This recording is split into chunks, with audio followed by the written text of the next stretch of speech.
부부 나오셔서 먼저 트럼펫 특별 연주. 어제 공항에 오자마자 밥도 안 끼고 그냥 밥 대충 먹으시고 밤에 밑에까지 오셔가지고 4층에 오셔서 연습까지 하고 가셨어요. 그리고 또 오늘 또 새벽에 좀 여의도 순복음교회 갔다가 또 일로 오신 거예요. 그래서 오셔서 트럼펫 연주해 주시고 우리 또 선교사님 선교의 사명과 비전에 대해서 잠깐 말씀해 주시겠습니다.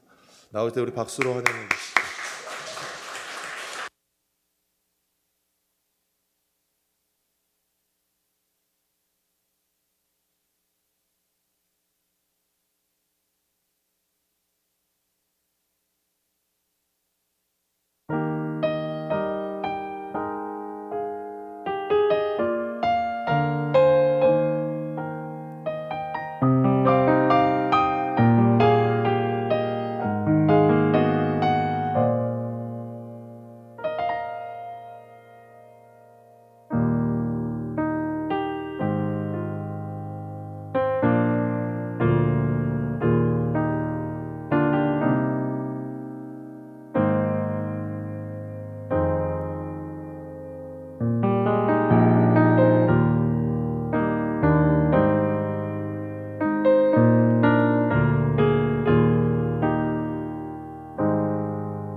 할렐루야.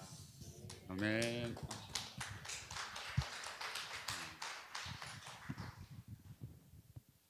만나 뵙게 돼서 정말로 반갑습니다.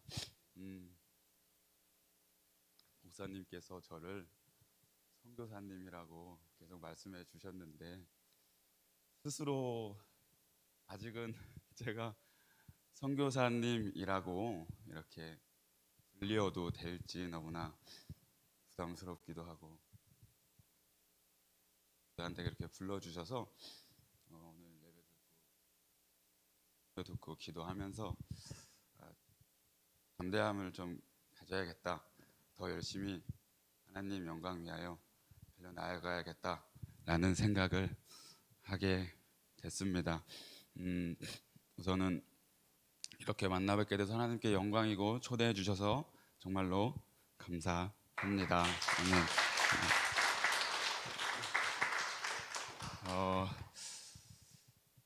여러 이제 다들 인생에 많은 어려움과 고난이 있었을 때가 있잖아요. 저도 그럴 때가 있었어요. 그것은 저에게 하나님의 부르심이었습니다. 너무나 두렵고 떨렸고 제가 과연 하나님의 부르심에 순종할 수 있을까, 그 길을 걸어갈 수 있을까 하는 생각을 많이 했었던 때가 있었습니다. 그게 저에게는 참 고난이었고 힘들었었던 것 같아요. 그래서 너무 피했기도 하고 방황을 많이 하다가 결국에는 2018년도에 이제 한세대학교에 이제 영산신학대학원에 입학을 했고 이제 신학 공부를 시작하게 되었어요. 근데 제가 이제 신학 공부를 이제 결심하고 기도를 충분히 하게 된 것은 하나님께 여러분 저는 하나님 선교사가 되고 싶습니다. 선교사를 하게 해주세요 하고 공부를 시작하게 됐던 거였어요. 그런데 이제 공부를 하다 보니까 저는 이 악기만 불어왔었어가지고 공부를 하는 게 참 힘들더라고요. 이게 앉아서 이렇게 악기만 불었지 악보만 봤지 뭐 글을 보기를 했어요. 성경을 연구를 해보기를 했어요. 근데 정말로 많이 힘들더라고요. 그래서 공부를 하면서 들었던 생각은 정말로 쉽지 않은 거구나 해서 선교사라고 내가 하겠다 한 게 참 너무 부끄러웠어요. 하나님 앞에서 너무 부끄러워가지고 이제 기도를 바꾸게 되었습니다. 선교사가 될 수 있는 그릇이 되게 해달라고 공부를 하면서 많이 기도를 하고 공부를 하게 되었었습니다. 그러면서 또 신학 공부를 하면서 여의도 순복음교회에 선교국에서 교육 전도사를 어떻게 또 감사하게 하게 됐어요.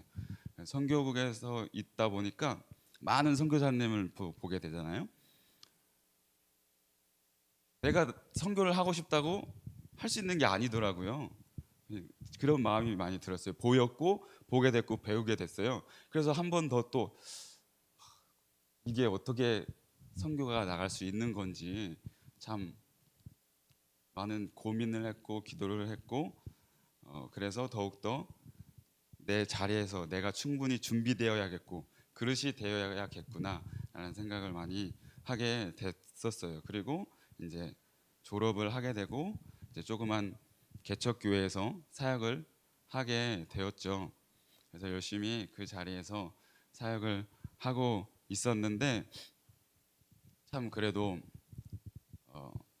선교에 대한 그런 마음이 계속 있었어요. 그래가지고 이제 다시 한번 기도를 시작하게 됐습니다. 하나님, 저는 이제 앞으로 어떻게 해야 됩니까? 이제 졸업도 하고 전도사로 이제 사역을 시작하게 됐는데 이대로 그냥 사역을 하다가 목사가 되고 하나님 이끄신 대로 가면 됩니까? 계속 물어보고 하나님 어떻게 해야 합니까? 어찌해야 합니까? 이렇게 기도를 하다가 이제 일본 선교 이제 일본의 삿포로에 신학교를 세우고 거기서 이제 새롭게 선교 비전을 가진 이제 신학생을 모집한다라는 그것을 보고 이제 제 마음이 다시 한번 울리고 감동이 되었었습니다. 왜 그 일본을 놓고 제가 감동을 하게 되었냐면은요, 다시 과거로 좀 돌아가야 되는데요. 목사님 좀 길어져도 될까요? 과거로 돌아가야 돼요. 아까도 목사님께서 저희 형 이야기를 해주셨는데 그 형이 몽골에서 순교를 한 게 2000년도예요. 제가 중학교 2학년 때였었습니다. 그리고 나서 많은 충격이 있었지만 그래도 하나님을 더 붙잡게 됐고 감사하게 그러다가 고등학교 1학년 때 제가 방언을 받고 기도를 하는데 이제 형 생각도 많이 나기도 했고, 그때는 엄청 2000년도 초반에 엄청 뜨거웠어요. 어디 기도원 가면은 목사님이나 이제 앞에서 선교사님이 그렇게 열방을 부르짖으며 기도를 많이 시켰단 말이에요. 그래서 제가 그걸 순종하면서 그때도 방언을 받고 성령 체험을 하고 기도를 방언으로 하는데,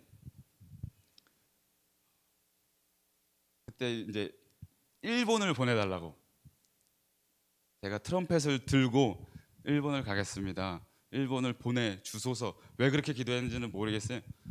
일본을 보내주소서 그렇게 부르짖어서 기도를 하게 됐습니다. 근데 제가 왜 그렇게 또 기도를 하게 됐느냐라고 생각을 해봤더니, 고등학교 1학년 때 일본 사람 친구가 있었어요. 일본 사람 친구가 있었어요. 일본 사람 친구가 있었는데 그 친구가 여자였거든요. 근데 그 친구가 저를 많이 좋아했었어요. 근데 그 여자애가 막 저랑 결혼하자 그랬거든요. 그런데 그 친구가 저에게 충격적인 말을 한번 해가지고, 저를 많이 좋아하기 때문에 나는 너를 만나고 싶고 만나면은 저랑 자고 싶다는 거예요. 고등학교 1학년인데. 그래서 그게 무슨 소리냐? 아니다, 나는 그런 사람이 아니고 나는 결혼하기 전까지는 그럴 수 없는 사람이고 교회 다니고 크리스천이다라고 그 친구에게 일본어, 영어, 한국어 섞어서 3개국어로 이렇게 대화를 했었거든요. 그렇게 얘기를 하고 너도 교회 다녔으면 좋겠다 하고, 이제 제가 그 이야기를 듣고 너무 충격받아가지고 이제 좀 멀어지게 됐어요. 멀리하게 됐어요. 제가 자연스럽게. 그러고 나서 일본에 대해서 제가 이렇게 조금 조사해 보기도 하고 알아보기도 했더니, 일본이라는 나라는 우리나라보다 기독교가 먼저, 선교사님이 먼저 들어갔는데 기독교 복음화율이 너무나 적은 거예요. 1%도 안 되고, 그리고 다신론, 그냥 우상이 너무 많고, 그리고 너무 음란한 세대가 많고, 그러다 보니까 제가 일본을 조금 품게 되었었던 것 같아요. 그래서 그렇게 기도를 했던 것을 하나님께서 기억하시고, 제가 2022년 올해 일본 삿포로에 이제 보내주셨던 게 아닐까라는 생각을 많이 하고 있습니다. 그 고등학교 때 했던 기도는 정말로 순수했고 진실했고, 참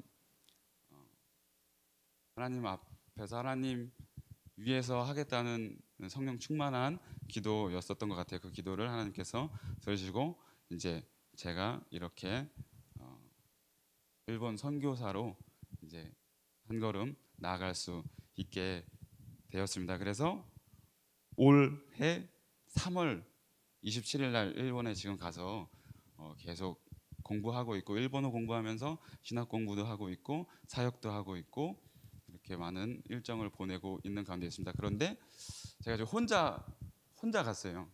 네, 오늘 같이 트럼펫 하는 아내는 한국에 두고, 그리고 제가 이제 자녀 딸이 있는데 한 명 있는데요. 이제 이번 달이 9개월째 되는 딸이 있어요. 작년 10월 달에 태어났는데, 참 일본을 가게 됐는데 혼자 가야 된다는 것 때문에 많이 엄청 더 기도를 하게 됐어요. 힘들었고, 갈 수 있을까? 참 하나님, 이때 가야 됩니까? 지금 가야 됩니까? 왜 지금 보내십니까? 이렇게 했을 때 하나님께서는 믿음을 보고 싶다고 말씀하시는 것 같았어요. 두고 갈 수 있겠느냐? 5개월 된 딸이랑 아내를 두고 갈 수 있겠느냐? 너가 그렇게 나를 위해서 일본을 보내달라고 기도하지 않았느냐? 트럼펫 들고 간다고 하지 않았느냐? 그럼 지금이 때니까 지금 가라라고 말씀하셔서, 참 어렵지만 딸이랑 아내를 두고 3월 달에 가게 됐고, 이제 달려 나가고 있습니다. 제가 3년 전에 이 안대현 목사님을 만나 뵀었거든요. 그때는 여기가 이렇게 태권도장이었었어요. 그때 목사님이랑 대화했었던 것 중에 제 여러 가지 있지만 제일 기억에 남는 건 여러분들께도 많이 말씀하실 것 같아요. 기도는 쌓이는 거다. 기도를 쌓아야 된다. 기도를 잘 쌓아야 된다. 되돌아보면 내가 기도한 대로 내 인생은 돼 있다라고 말씀하셨었거든요. 참 그때 많이 은혜 받았고 저도 그렇게 살고 싶었고 그래서 기도를 그렇게 했는데 참 되돌아봤더니 그 순수한 기도를 하나님께서 들으시고 그리고 지금까지 하나님께서 잘 만들어 가셨다가 이때에 하필 이때에 하나님께서 한 번 더 믿음 보고 싶으셔서 저를 일본으로 보내신 게 아닐까 하는 생각을 하면서 열심히 달려 나가고 있습니다. 그래서 이제 마지막이에요. 마지막으로 일본에서 이제 만약에 제가 될 거죠. 선교사가 될 거죠. 아직은 너무 부담스러워서 제 입으로 선교사라고 말하기가 좀 어려운데요. 처음이거든요. 이렇게 어디 가서 제가 이렇게 앞에서 제 비전이나 저의 소개를 간증을 한 적이 없고 그냥 졸업하고 조그만 개척교회에서 전도사로 사역하다가 순종하고 일본을 간 거였기 때문에 아직 좀 부담스럽지만 아까도 말씀드렸듯이 이제 담대함을 가지고 용기를 내어서 더 그러한 거룩한 부담감을 가지고 열심히 하려고 하고 있습니다. 그래서 참 앞으로 비전을 생각해 보면은 트럼펫을 하게 됐고 트럼펫 부부를 또 하나님께서 만나게 해 주셨잖아요. 이것도 또 길어질지만 제가 20대 때 트럼펫을 배울 때 저희 선생님께서 트럼펫 부부였어요. 제가 선생님이 두 분이 있었는데 남자 선생님, 여자 선생님 계셨는데 남자 선생님도 부부셨고 트럼펫, 여자 선생님도 트럼펫 부부셨어요. 그래서 저도 20살 때, 20대 때 트럼펫 배울 때 나도 참 부부 트럼펫터가 하면 좋겠다. 그렇게 소원이 있었고 기도도 많이 했었거든요. 그랬더니 그것도 하나님께서 들어주셔가지고 이렇게 트럼펫 하는 그리고 또 선교 가겠다고 하는 사람을 쫓아서 이렇게 만나게 해주셔가지고 감사함이 있는데 그거를 봤을 때 앞으로 일본에서 이 트럼펫을 그리고 제가 기도를 트럼펫 들고 가겠습니다 보내주소서라고 분명히 고등학교 때 했기 때문에 기도를 들어주시고 쌓은 기도를 하나님께서 이루어 주시는 분이시기 때문에 일본에서 이 트럼펫을 가지고 음악 선교를 하게 되지 않을까 아직 그런 믿음을 가지고 기도하면서 기도를 쌓아가면서 전진해 나아가고 있습니다. 오늘 한번 다시 용기를 받고 도전을 받고 나아가고 있습니다. 저도 거룩한 부담감을 가지고 김포 배달교회 위해서 항상 기도하고 저번에 왔을 땐 반이었는데 3년 만에 왔으니 넓어지고 성도님들도 더 많아지고 있잖아요. 항상 기도하면서 생각하고 또 목사님이랑 같이 계속 관계하고 연락드리면서 나아가도록 할 테니까 기도 많이 해주시고 많이 응원해 주시기를. 그리고 특별히 제 아내가 제가 이번 다음 주 금요일 날 또 다시 일본 가거든요. 또 혼자 남게 되고 딸이랑 또 그 어렵다는 시댁에 들어가서 살지 않습니까? 네. 참 아내를 위해서도 많이 기도해 주시고 또한 일본 위해서도 하나님께서 우리 한국 사람들은 일본을 참 많이 미워하고 좀 한이 있지만 하나님께서도 분명히 일본 영혼들을 사랑하시고 있다는 마음이 충분히 제 마음에 있고 그러시기 때문에 여러분들도 그 마음 가지고 일본을 위해서도 많이 기도해 주시면 감사하겠습니다. 네, 감사합니다. 감사합니다.